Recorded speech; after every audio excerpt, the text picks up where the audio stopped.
Quem planeja fazer concurso público 2013 promete ser um ano farto de oportunidades. A expectativa é de que pelo menos 37.201 vagas sejam abertas este ano em seleções concorridas, como as da Polícia Rodoviária Federal, da Receita Federal, do INSS, Polícia Federal. E a determinação do Tribunal de Contas da União de que empresas estatais substituam terceirizados até 2016 deve contribuir para a abertura de mais processos seletivos. Por isso, o JA Responde de hoje fala sobre como você pode se preparar para essas vagas que oferecem bons salários e estabilidade. Conosco, o professor de Direito e representante da Associação Nacional de Proteção e Apoio aos Concursos, a ANPAC, aqui no estado, Douglas Soares. Boa tarde, Douglas. Bem-vindo. Esse momento é especialmente favorável para quem quer um concurso público, quer uma vaga num concurso público. Como essas pessoas devem se preparar para esses concursos? É verdade, Carla. Por exemplo, o ano passado, no Orçamento Federal, a previsão era de em torno de 10 mil vagas. Para esse ano, o Orçamento da União já prevê em concursos públicos em torno de 40 mil vagas. Então, o momento é excelente. E a primeira dica para quem quer começar a estudar para concurso público seria o foco. O que é foco? É escolher qual é a área que a pessoa deseja se preparar. Se ela vai buscar um concurso público na área de bancos, por exemplo, o Banco do Brasil, Caixa Econômica Federal, Banrisul, ou se ela vai buscar um concurso na área de tribunais, Tribunal Regional do Trabalho, Tribunal Regional Federal e assim por diante. Se ela vai buscar um foco em concursos da área fiscal, Receita Federal, Auditor Fiscal do Trabalho, que é um concurso que promete muito para esse ano. Já foi pedido para o Ministério do Planejamento autorização para 628 vagas.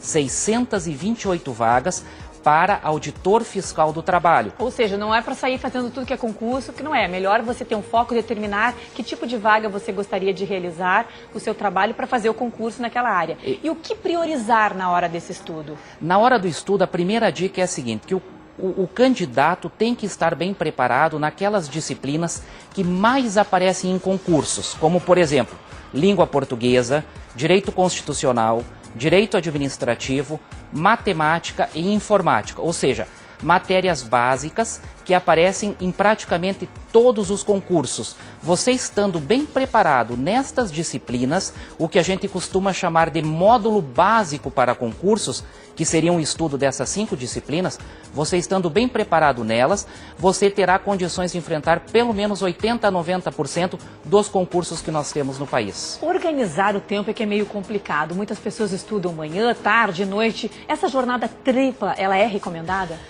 Não a esse extremo, não a esse extremo. A pessoa, na hora da sua preparação, ela tem que fazer uma agenda de estudo.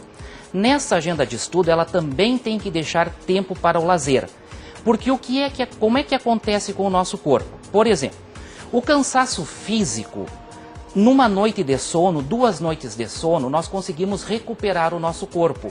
Agora, o cansaço mental demora muito mais tempo. Então, se você vai ao extremo de estudar uma semana inteira, manhã, tarde e noite, na outra semana você não vai ter a mesma condição de captação do teu cérebro e nem o mesmo rendimento no teu estudo. Então, não adianta fazer loucura de querer estudar 15 horas por dia. Mas então, quantas horas por dia é o recomendado? Depende de cada pessoa. Em média, além das aulas em um curso preparatório, a pessoa tem que estudar em torno de 2 horas por dia. 2 horas, faz um intervalo, retoma outra matéria? A cada 45, 50 minutos de estudo, em torno de 5 minutos de parada. Porque as pessoas quando estão se preparando e fazem uma parada ou querem curtir o fim de semana, elas se sentem culpadas por isso e isso gera uma ansiedade também. Por isso que a pessoa tem que se programar. Não adianta a pessoa dizer assim, eu vou estudar uma semana inteira, 10 dias corridos e depois eu vou descansar. Tem que ser dosado. Para a qualidade do teu estudo, você tem que dosar entre o tempo que você vai estudar e o tempo que você vai despender por teu lazer. E curso preparatório ajuda? Com certeza. A grande diferença do curso preparatório é que ele vai te dar o norte de estudo. Os professores vão te indicar como você deve se preparar, o que a banca X ou Y pede no concurso, pede na disciplina. Então você imagina, você pegar a matéria de direito constitucional e ter que estudar toda a Constituição, não cai toda a Constituição num concurso onde cai o direito constitucional. E é isso que um professor de um curso preparatório vai te direcionar. Ele vai direcionar o teu estudo para a prova. Eles já estudaram, os professores nos cursos preparatórios, eles já estudaram como é que aquela banca ela cobra aquela disciplina, quais os conteúdos que são mais cobrados e em cima disso é que eles estudam, em cima disso que eles passam dentro da sala de aula. E é recomendado fazer questões de provas anteriores para se preparar para os concursos futuros? Com certeza, porque daí o candidato vai estar vendo na prática como é que aquela banca examinadora pede no concurso. Mas note, o ideal é fazer de concursos de no máximo 2 a 3 anos anteriores, não concursos muito antigos, porque houve mudança na legislação e isso pode causar confusão na hora da resolução de uma questão. E no caso das provas subjetivas, como é que o candidato se prepara?